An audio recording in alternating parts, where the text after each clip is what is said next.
Question number 5 में क्या given है कि इनिशियल वेलोसिटी आपका क्या हो रहा है, ट्रक जो है वो कहाँ से स्टार्ट हो रहा है, रेस्ट से।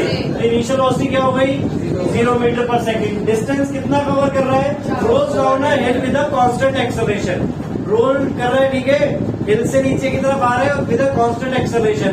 उसमें आपका डिस्टेंस कितना कवर कर रहा है, वो 400 मीटर, ठीक है, और कितना टाइम ले रहे हैं 20 सेकेंड्स। अब आपको यहाँ पे क्या निकालने के लिए बोला हुआ है, find its acceleration and find the force acting on it if its mass is 7 ton. 7 ton के लिए मास आपका क्या हो गया 7,000, ठीक है। आपका गिवन है वहाँ पे कि 1 टन इक्वल टू क्या होता है 1,000 kg। तो 7 इंटू 1000 kg हो जाएगा ये, यानी कि 7000 kg आपका मास हो गया, ठीक है। आपको फोर्स निकालना है, बट फोर्स निकालने से पहले एक्सेलरेशन निकालना है। तो एक्सेलरेशन निकालने के लिए कौन सी इक्वेशन हम यूज करें, देखो ऐसे हमारे पास u है t है, a निकालना है, तो सेकंड इक्वेशन जो है आपकी s equal to u t plus half A² वो हम यूज कर सकते हैं।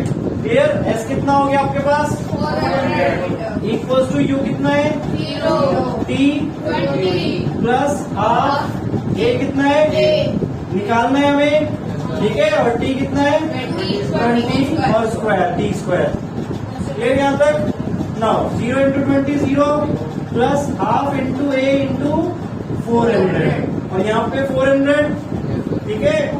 अब हाफ इंटू ये कट गया 200, so 400 equals to 200 a, so a equals to क्या आ जाएगा 400 अपॉन 200, यानी कि 2 मीटर पर second unit metre per second square. So acceleration आ गई आपका 2 metre per second square.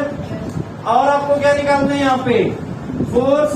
Force का फॉर्मूला क्या होता है, मास इंटू एक्सेलरेशन। मास कितना है आपके पास 7000 kg और एक्सेलरेशन 2, और फोर्स कैसे यूनिट, तो मल्टीप्लाई किया तो कितना आ गया 14,000 न्यूटन। तो फोर्स आपका 14,000 न्यूटन है और एक्सेलरेशन आपका 2 मीटर पर सेकेंड स्क्वायर है।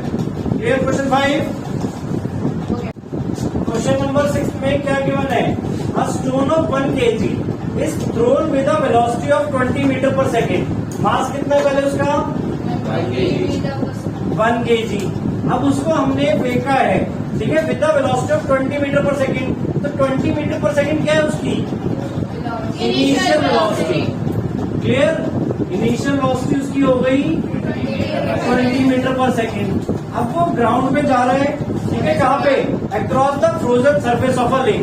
लेक के सरफेस पे जो पूरी फ्रोजन है, फ्रीज है, ठीक है, and comes to rest after travelling a distance of 50 metre.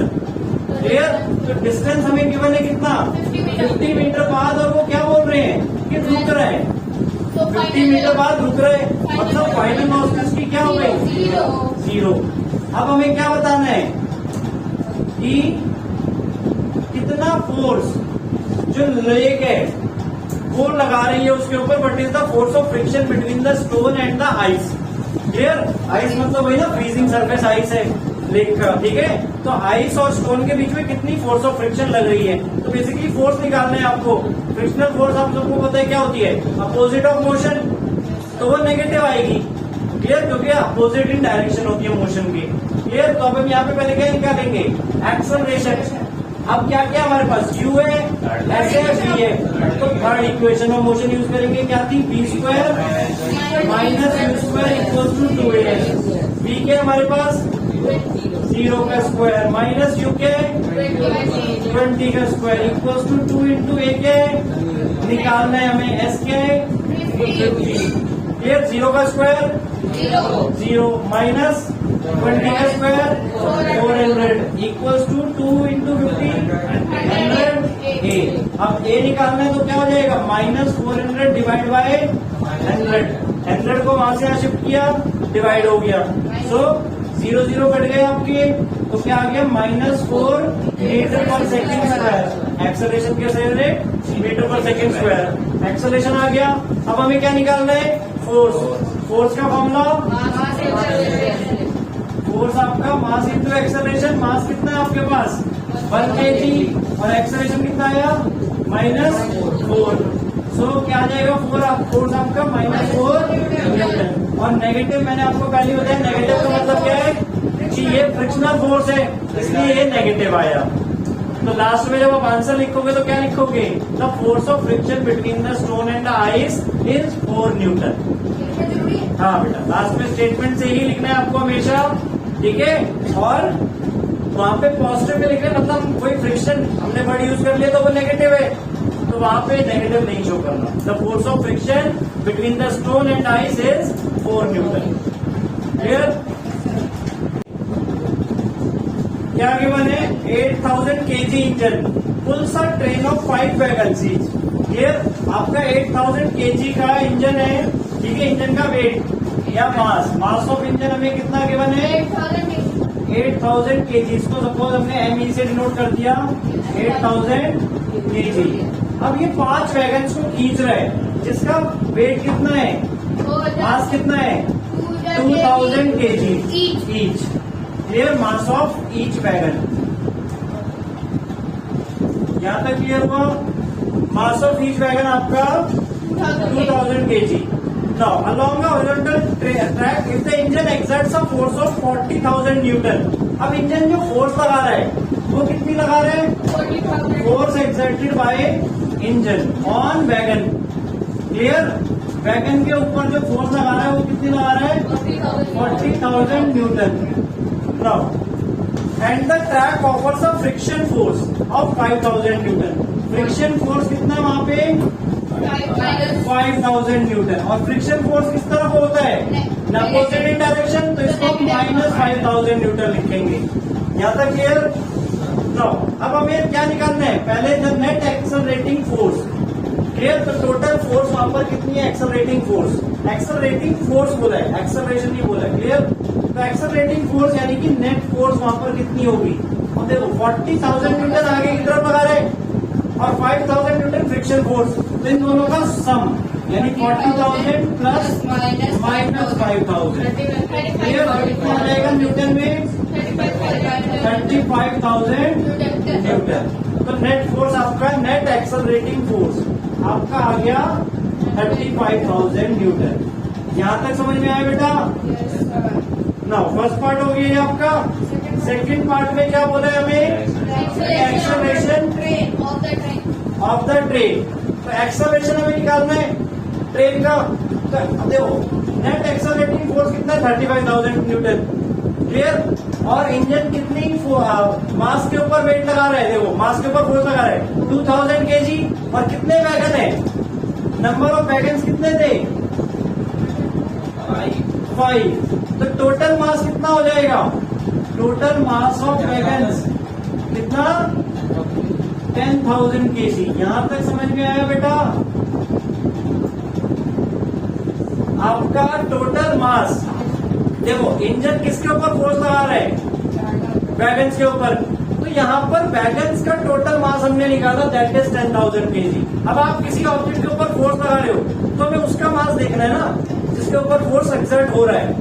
Clear? तो हम यहाँ पे फोर्स का फॉर्मूला मास इनटू एक्सेलरेशन। अब हमें एक्सेलरेशन निकालना है। फोर्स कितना है यहाँ पे? 35,000 न्यूटन। मास कितना हो गया? 10,000। एक्सेलरेशन निकालना है आपको। क्लियर? तो डिवाइड कर देंगे 10,000 को, तो क्या आ जाएगा? 3 0 कैंसिल आउट और that is 3.5 metre per second square. तो एक्सेलरेशन आ जाएगा आपका 3.5 metre per second square of the train. ये किसकी एक्सेलरेशन आ गई हमारे पास? ट्रेन की एक्सेलरेशन। थर्ड पार्ट भी है कुछ?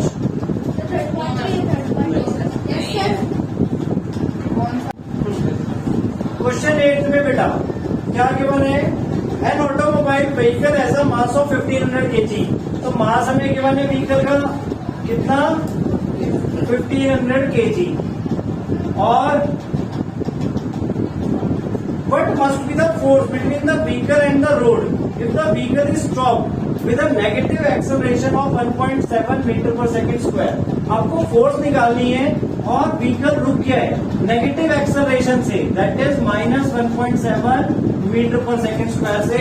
तो फ्रिक्शनल फोर्स या force between the vehicle and the road कितनी है? तो फोर्स का फॉर्मूला मास इंटू एक्सेलरेशन, मास आपका 1500 इंटू -1.7 कर दिया, क्या आ जाएगा बेटा? मल्टीप्लाई करो फटाफट, 15 इंटू 17 कितना बनता है? 25500, एक डेसिमल है तो यहाँ पे लग गया डेसिमल आपका, और यूनिट न्यूटन माइनस में, सो फोर्स आ गया आपका -2550 न्यूटन। क्लियर? और नेगेटिव फोर्स क्यों है? क्योंकि व्हीकल स्टॉप हो रहा है, आपका रुक रहा है। क्लियर? तो यानी आपका फोर्स जो है वो किस तरफ लग रहा है? उसके मोशन के अपोजिट डायरेक्शन में लग रहा है, दैट्स व्हाई हमारा फोर्स यहाँ पर नेगेटिव है। क्लियर?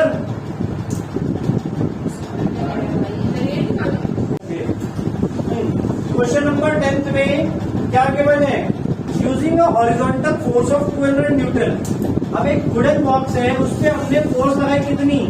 200 न्यूटन की। ठीक है? Cabinet across a floor at a constant velocity. अब ये मूव कर रहा है कांस्टेंट वेलोसिटी से, v से सपोज।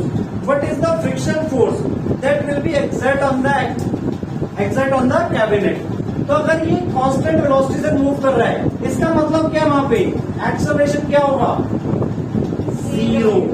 अगर कोई ऑब्जेक्ट कांस्टेंट वेलोसिटी से मूव कर रहा है तो वहां पर एक्सेलरेशन क्या होगा? 0। क्यों?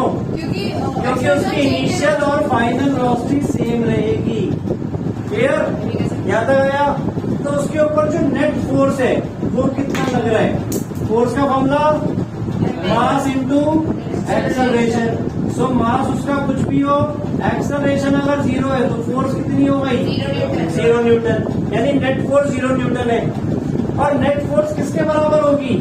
एक तो फोर्स जो हम अप्लाई कर रहे हैं, force applied minus frictional force. Minus क्यों कर रहे हैं फ्रिक्शनल फोर्स को? क्योंकि फ्रिक्शनल फोर्स अपोजिट डायरेक्शन में लगेगी। क्लियर बेटा? तो जो नेट फोर्स है वो इन दोनों का डिफरेंस है। अब नेट फोर्स कितना है? 0। क्लियर? फोर्स अप्लाइड कितना है? 200 न्यूटन। ठीक है? Minus frictional force. तो फ्रिक्शनल फोर्स क्या निकलेगी इससे? अब हमारी फ्रिक्शनल फोर्स को इधर भेज दिया तो frictional force equals to 200 newton. यानी जितनी हम फोर्स अप्लाई कर रहे हैं वही हमारी फ्रिक्शनल फोर्स है। क्यों? क्योंकि देखो ये ऑब्जेक्ट का, यानी कि क्या हुआ? ऑब्जेक्ट एक्सेलरेट नहीं हुआ, यानी जो हम फोर्स लगा रहे हैं वो फ्रिक्शनल फोर्स को ओवरकम करने में लग रही है, और आपका जो ऑब्जेक्ट है वो कांस्टेंट वेलोसिटी से मूव कर रहा है। यानी जितनी वेलोसिटी से वो मूव कर रहा है उतनी वेलोसिटी से मूव कर रहा है जब हमने 200 न्यूटन की फोर्स लगाई। क्लियर? तो friction force that will be exerted on the cabinet is 200 Newton. Clear? हाँ, 12th क्वेश्चन देखो। 12th क्वेश्चन में क्या बोला है? According to the third law of motion, when we push an object, the object pushes back on us with an equal and opposite forces. Clear? Newton third law of motion, every action has an equal and opposite reaction. तो अगर suppose object massive truck है, road side के long path है, अब हमने उस पर force लगाया तो क्या होगा? वो मूव नहीं होगा, it will probably not move. A student justifies this by answering that the two opposite and equal forces cancel each other. अब स्टूडेंट ने उसको एग्जांपल देके जस्टिफाई कर दिया कि यहाँ पे दोनों फोर्स इक्वल एंड अपोजिट थे, इसलिए कैंसिल हो गए। बट इसको बताओ, comment on this logic and explain why the truck does not move. देखो, पहली बार ट्रक मूव क्यों नहीं हुआ? Due to inertia. इनर्शिया उसका क्या है? ज्यादा है। तो वो जो बॉय था उसके इनर्शिया से ज्यादा फोर्स नहीं लगा पाया, इसलिए वो ऑब्जेक्ट मूव नहीं हुआ। क्लियर? अब Newton third law of motion यहाँ पे कैसे आ रहा है ये बताओ। अब जब वो ट्रक पे फोर्स लगाएगा तो उसके पैर भी पीछे की तरफ आएंगे। क्लियर? तो ये Newton third law of motion यहाँ पर आपका यूटिलाइज हो रहा है। Clear? Equal and opposite force लग रहा है बट वो कैंसिल नहीं होते हैं। क्लियर? देखो यहाँ Newton third law of motion क्या है? Every action has an equal and opposite reaction, but वो फोर्सेज आपस में कभी भी कैंसिल नहीं होते। मतलब वो स्टेटमेंट जो दे रहा है वो गलत है। क्लियर? उसने स्टेटमेंट क्या दी है कि उसने ट्रक के ऊपर फोर्स लगाया और फोर्स कैंसिल हो गए, इसलिए ट्रक मूव नहीं हुआ। तो उसकी स्टेटमेंट क्या है? गलत है। क्यों गलत है? दोनों के रीजन समझ में आ गए। पहला रीजन क्या कि ट्रक इसलिए मूव नहीं हुआ ड्यू टू इनर्शिया, क्लियर। और दूसरा Newton third law of motion में जो हम बोलते हैं every action has an equal and opposite reaction, clear. तो जब उसने फोर्स लगाया तो उसके पैर भी पीछे की तरफ मूव करेंगे और ये रिएक्शन और एक्शन कभी भी कैंसिल आउट नहीं होगा, क्लियर। 12th क्वेश्चन 13 में क्या गिवन है? A hockey ball of mass 200 gram travelling at 10 metre per second. Mass कितना हो गया? 200 ग्राम। मास को हम किसमें रखते हैं? तो इसको केजी में कन्वर्ट करने के लिए क्या करेंगे? Divide by 1000। 2 जीरो कट गए, 2/10 क्या बन जाएगा? 0.2 kg। यहाँ तक क्लियर हो गया? मास 0.2 kg हो गया। Travelling at 10 metre per second, तो यानी स्पीड क्या हो गई आपकी? और ये क्या हो जाएगी उसकी? Initial speed, initial velocity, clear. Initial velocity क्या हो जाएगी उसकी? 10 मीटर पर सेकेंड, ठीक है। सो एज टू रिटर्न, अब वो इस तरफ जा रही है 10 मीटर पर सेकेंड से, अब वहां पे टकराई, ठीक है। So as to return its along its original path, मतलब हॉकी स्टिक से यहाँ पे टकराई और वापस आ गई। कितनी स्पीड से आ रही है? 5 मीटर पर सेकेंड से, क्लियर। तो फाइनल वेलोसिटी क्या हो गई आपकी? 5 metre per second, but in opposite direction है, तो इसको क्या लिखेंगे? -5 मीटर पर सेकेंड। यहाँ तक क्लियर हुआ?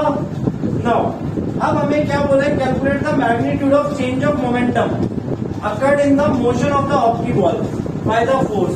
अब हमें चेंज इन मोमेंटम बताना है, तो चेंज इन मोमेंटम का फॉर्मूला क्या है?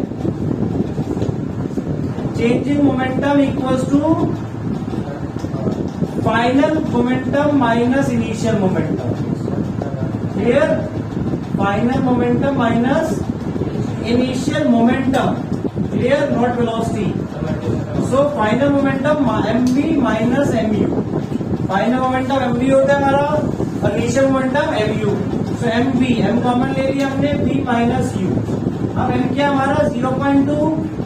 v क्या है? Final velocity that is -5 minus u कितना आपका? u 10। सो -5 माइनस 10 कितना हो गया? -15। और -15 इंटू 0.2 करेंगे तो कितना आ जाएगा? 15 2 30, तो 3.0 माइनस पे मिला। और यूनिट क्या होती है मोमेंटम की? kg metre per second. तो change in momentum -3 kg metre per second आ गया। इसे आप प्लस में बोल सकते हो क्योंकि चेंज इन मोमेंटम है, यानी इतना मोमेंटम आपका चेंज हो गया, क्लियर। तो हॉकी स्टिक से मतलब momentum occurred in the motion of the hockey ball by the force applied by the hockey stick, clear. तो चेंज इन मोमेंटम कितना हो गया उसका? -3। माइनस यहाँ पे क्या रिप्रेजेंट कर रहा है? चेंज इन डायरेक्शन, उसके साथ में डायरेक्शन भी चेंज हुई है, क्लियर। 13